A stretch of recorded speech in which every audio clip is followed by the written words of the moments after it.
Hello दोस्तों, स्वागत है आपका चैनल की एक नई वीडियो में। तो आज इस वीडियो में हम बात करेंगे उत्तराखंड में आने वाले मेगा प्रोजेक्ट्स के बारे में। उत्तराखंड को देवभूमि के नाम से भी जाना जाता है और टूरिज्म के लिए सचमुच उत्तराखंड आज भी किसी स्वर्ग से कम नहीं है।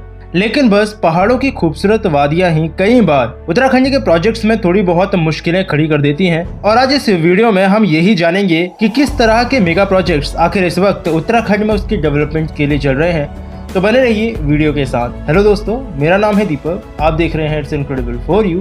तो आइए शुरू करते हैं।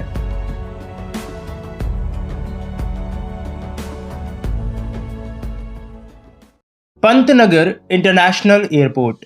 पंतनगर एयरपोर्ट उत्तराखंड में उधम सिंह नगर डिस्ट्रिक्ट में पंतनगर में मौजूद एक डोमेस्टिक एयरपोर्ट है। एयरपोर्ट अथॉरिटी ऑफ इंडिया द्वारा ही इसे ऑपरेट किया जाता है और ये कुमाऊं डिवीजन का सबसे ज्यादा नजदीकी एयरपोर्ट है, जो कि हल्द्वानी और रुद्रप्रयाग के बीच मौजूद है। हल्द्वानी से करीबन 26 किलोमीटर और नैनीताल से 65 किलोमीटर की दूरी पर मौजूद इस एयरपोर्ट में 2008 तक सिर्फ छोटे एयरक्राफ्ट ही उतर पाते थे, जिसके बाद साल 2008 में इसके रनवे की लेंथ को 4500 फीट तक उस समय बढ़ाया गया, जिसके बाद इस एयरपोर्ट की टोटल रनवे की लेंथ एक बड़े टर्बोप्रॉप एयरक्राफ्ट के उतरने जितनी हो गई। लेकिन आज भी इस एयरपोर्ट की काफी बड़ी दिक्कत यह है कि कुमाऊनी डिवीजन के नजदीक होने के बावजूद भी ये एक डोमेस्टिक एयरपोर्ट है, जिस वजह से किसी भी इंटरनेशनल फ्लाइट के लिए उस एयरपोर्ट से दिल्ली या फिर किसी नजदीकी इंटरनेशनल एयरपोर्ट तक जाना पड़ता है। जिस दिक्कत को खत्म करने के लिए 31 जुलाई 2020 को उस समय के उत्तराखंड के चीफ मिनिस्टर त्रिवेंद्र सिंह रावत द्वारा पंतनगर एयरपोर्ट को एक इंटरनेशनल एयरपोर्ट के रूप में डेवलप करने का अनाउंसमेंट किया गया था। इस पूरे इंटरनेशनल एयरपोर्ट को करीबन 1100 एकड़ की जमीन पर बनाया जाएगा, जिसके बाद अभी फिलहाल मौजूदा जानकारी के अनुसार इसमें बड़े एयरक्राफ्ट जैसे बोइंग या एयरबस भी आसानी से उतर पाएंगे। पूरे एयरपोर्ट को करीबन 2 फेज में पूरा बनाकर तैयार किया जाएगा, जिसमें पहले फेज में एक रनवे को बनाया जाएगा और दूसरे फेज में पूरे एयरपोर्ट को एक्सपेंड किया जाएगा। जानकारी के अनुसार दूसरे फेज के पूरा होने के बाद यह एयरपोर्ट अगले 50 सालों तक बिना किसी दिक्कत के आराम से काम कर सकेगा। और इस एयरपोर्ट के इंटरनेशनल एयरपोर्ट बनने के बाद सबसे बड़ा फायदा ये होगा कि उस जगह पर इंटरनेशनल टूरिज्म भी जरूर बढ़ेगा, क्योंकि उसके बाद किसी भी टूरिस्ट को उत्तराखंड के उस जगह तक पहुंचने के लिए पहले दिल्ली या आसपास के इंटरनेशनल एयरपोर्ट पर उतरकर फिर किसी और चीज की मदद से वहां तक नहीं जाना पड़ेगा। चार धाम हाईवे।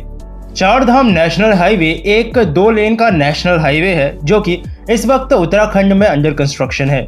जैसा कि इस हाईवे का नाम बताता है, यह हाईवे उत्तराखंड के चारों धाम गंगोत्री, यमुनोत्री, बद्रीनाथ और केदारनाथ को आपस में जोड़ेगा।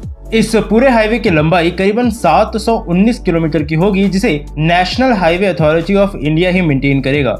इसी के साथ साथ इसी प्रोजेक्ट में 181 किलोमीटर का हाईवे और बनाया जाएगा, जो कि इस मुख्य हाईवे से अलग होगा, लेकिन उसका काम उत्तराखंड के मेजर सिटीज को आपस में जोड़ने का होगा। देहरादून में परेड ग्राउंड में 27 सितंबर 2016 को प्रधानमंत्री नरेंद्र मोदी द्वारा इस प्रोजेक्ट का फाउंडेशन स्टोन रखा गया था, जिसमें करीबन 12,000 करोड़ रुपयों तक का खर्चा आ सकता है। अब क्योंकि यह हाईवे उत्तराखंड में बन रहा है, जो कि एक पहाड़ी इलाका है, इसलिए इसमें काफी सारे लंबे और बड़े ब्रिजेस और टनल्स भी इस प्रोजेक्ट में शामिल किए गए हैं। ऋषिकेश से ओरिजिनेट होकर इस चार धाम हाईवे के असल में 4 अलग रूट होंगे, जिसमें पहला ऋषिकेश से यमुनोत्री, दूसरा ऋषिकेश से गंगोत्री, तीसरा ऋषिकेश से केदारनाथ और चौथा ऋषिकेश से बद्रीनाथ का होगा। पहाड़ी इलाका होने की वजह से इस प्रोजेक्ट में सुरक्षा का भी ध्यान रखना काफी ज्यादा जरूरी था, जिस वजह से इसमें हेलीपैड और हेलीकॉप्टर इमरजेंसी रिस्पांस सर्विसेज जैसी चीजों का भी खास ध्यान रखा गया है। थोड़े से अपडेट्स की बात करें तो इस वक्त इस प्रोजेक्ट में ठीक रफ्तार से काम हो रहा है। टाइम इस प्रोजेक्ट में थोड़ा सा अभी जरूर लगेगा, लेकिन आने वाले समय में ये काफी अच्छी कनेक्टिविटी उत्तराखंड के मेजर सिटीज और चार धाम तक वहां के टूरिस्ट को देने वाला है। चार धाम रेलवे। चार धाम रेलवे लाइन इंडियन रेलवेज की एक under construction twin railway line है, जो कि चार धाम हाईवे प्रोजेक्ट के साथ उत्तराखंड के चारों धामों को आपस में जोड़ेगी। 327 किलोमीटर इस पूरे कॉरिडोर की लेंथ होने वाली है, जिसको बनाने में लगभग 43,292 करोड़ रुपयों का खर्चा आएगा, जो कि लगभग 6.6 बिलियन डॉलर्स बनते हैं। साल 2017 में इसके प्रोजेक्ट पर धीरे धीरे काम होना शुरू हुआ था। 4 इंडिविजुअल रेल लाइंस के साथ में पूरा चार धाम रेलवे प्रोजेक्ट 2 अलग वाई शेप्ड रेलवे लाइंस में बनाया जाएगा, देहरादून के पास मौजूद डोईवाला से ये यमुनोत्री और गंगोत्री के लिए शुरू होगा और कर्णप्रयाग से केदारनाथ और बद्रीनाथ के लिए। चार धाम हाईवेज के साथ बनने की वजह से ये उत्तराखंड में चारों धामों को कनेक्ट करने के लिए काफी अच्छा काम करेगा। और अगर अपडेट्स की बात करें तो काम अभी फिलहाल इस रेलवे लाइन पर चल रहा है, लेकिन कोंकण रेलवे और जम्मू बारामूला लाइन के बाद इंडियन रेलवेज के लिए प्रोजेक्ट सबसे ज्यादा चैलेंजिंग प्रोजेक्ट होने वाला है, क्योंकि इसमें बहुत सारी टनल्स, बहुत बड़े बड़े ब्रिजेस हैं और सबसे मुश्किल कोल्ड वेदर और काफी ज्यादा अर्थक्वेक प्रोन एरिया भी इंक्लूडेड है। लेकिन इस रेलवे लाइन के बनने के बाद भारत के लिए सुविधा के साथ साथ ये बहुत ही ज्यादा इम्पोर्टेंट भी होगा, क्योंकि इसके बाद रेलवेज की मदद से इंडिया चाइना बॉर्डर तक चीजों और मिलिट्री सामान को पहुंचाना और भी ज्यादा आसान हो जाएगा। दिल्ली दून एक्सप्रेसवे, दिल्ली सहारनपुर देहरादून एक्सप्रेसवे ये एक प्रपोज्ड एक्सप्रेसवे है भारत की कैपिटल दिल्ली और उत्तराखंड की कैपिटल देहरादून के बीच। ये एक्सप्रेसवे दिल्ली, उत्तर प्रदेश और उत्तराखंड में बागपत, शामली और सहारनपुर से होता हुआ जाएगा। 210 किलोमीटर लगभग इस पूरे एक्सप्रेसवे की लंबाई होने वाली है, जिसमें 12 किलोमीटर का एक एलिवेटेड कॉरिडोर भी बनाया जाएगा वाइल्ड लाइफ को प्रोटेक्ट करने के लिए। यानी ये भारत का पहला एक्सप्रेसवे होगा जिसमें वाइल्ड लाइफ प्रोटेक्शन कॉरिडोर भी होगा। 6 लेन के इस पूरे एक्सप्रेसवे के पूरी तरह से बन जाने के बाद इन दोनों शहरों के बीच की दूरी 235 किलोमीटर से घटकर 210 किलोमीटर की रह जाएगी। लेकिन जो सबसे ज्यादा फायदा मिलेगा वो मिलेगा टाइम में, क्योंकि इसके बाद इन दोनों ही शहरों के बीच का ट्रैवलिंग टाइम सिर्फ 2 से 2.5 घंटे ही रह जाएगा। करीबन 12,300 करोड़ रुपयों का खर्चा इस पूरे 6 लेन के एक्सप्रेसवे को बनाने में आएगा, जिसे इस तरह से बनाया जाएगा कि इसमें आप कम से कम 100 किलोमीटर प्रति घंटा की रफ्तार से ड्राइविंग कर सकेंगे।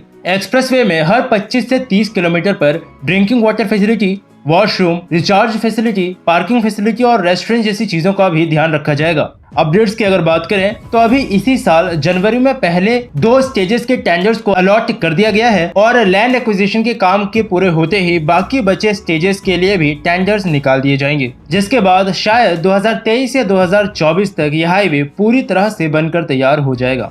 केदारनाथ रीडेवलपमेंट प्रोजेक्ट, तो अगले प्रोजेक्ट की बात करें तो यह है केदारनाथ का रीडेवलपमेंट प्रोजेक्ट। साल 2013 में जून के महीने में अगर आपको याद हो तो उत्तराखंड में एक बहुत ही भयानक फ्लड और लैंडस्लाइड आया था। ये साल 2004 के इंडियन ओशियन अर्थक्वेक और सुनामी के बाद भारत का सबसे बड़ा नेशनल डिजास्टर कहा जा सकता है, जिस वजह से हिमाचल प्रदेश, हरियाणा, दिल्ली, उत्तर प्रदेश और खासकर उत्तराखंड के बहुत सारे एरियाज में बहुत ही ज्यादा हैवी रेनफॉल हुआ था। उत्तराखंड की नदियों के बहाव की वजह से उस वक्त लगभग 90% कैजुअलिटीज उत्तराखंड में ही देखने को मिली थी और इसमें उत्तराखंड के कई सारे टूरिज्म और केदारनाथ भी काफी हद तक चपेट में आ गया था, जिस वजह से केदारनाथ के मुख्य मंदिर को छोड़कर उसके आसपास की जगहों में काफी ज्यादा तबाही देखने को मिली थी।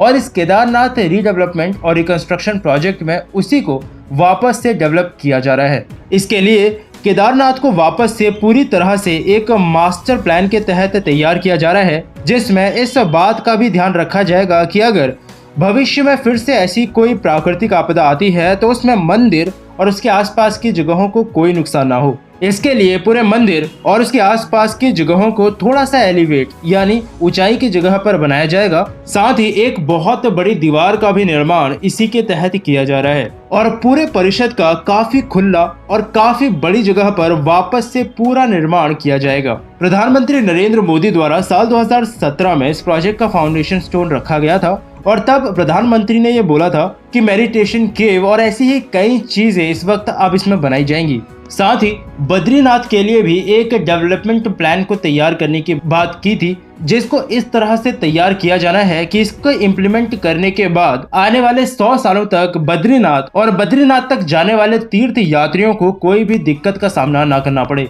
अपडेट्स की बात करें तो काम अभी इस केदारनाथ के प्रोजेक्ट पर चल रहा है और शायद अगले 1 या 1.5 साल में ये प्रोजेक्ट पूरी तरह से बनकर तैयार हो जाएगा। वैसे इस सब के अलावा भी कुछ ऐसे प्रोजेक्ट्स हैं जो कि इस वक्त उत्तराखंड में चल रहे हैं, जिसमें देहरादून स्मार्ट सिटी, जिसे 100 स्मार्ट सिटीज मिशन के तहत चुना गया था, Tehri new city and water adventure development, tulip garden और चमोली डिस्ट्रिक्ट के Tapovan, Vishnugarh hydro power plant जैसे कुछ बड़े प्रोजेक्ट्स भी शामिल हैं। लेकिन उत्तराखंड के इन प्रोजेक्ट्स को देखकर ये कहा जा सकता है कि प्रोजेक्ट्स में इस तरह से ध्यान दिया जा रहा है कि आने वाले समय में ये सुविधाओं के साथ साथ काफी ज्यादा टूरिस्ट और टूरिज्म को भी उत्तराखंड में लेकर आए। तो बस अभी उत्तराखंड के मेगा प्रोजेक्ट्स के लिए इस वीडियो में इतना ही। उम्मीद करता हूँ आपको वीडियो पसंद आई होगी। अगर वीडियो पसंद आई है तो इसे लाइक करना, अपने दोस्तों और फैमिली के साथ में शेयर भी। और अगर आप चैनल पर नए आए हैं तो चैनल को सब्सक्राइब किए बिना बिल्कुल मत जाइएगा, क्योंकि इस चैनल पर आपको ऐसे ही इंटरेस्टिंग टॉपिक से रिलेटेड वीडियोस मिलती रहेंगी। तो मिलता हूँ आपसे फिर से एक और नए इंटरेस्टिंग टॉपिक की एक नई वीडियो के साथ में। तब तक के लिए अलविदा।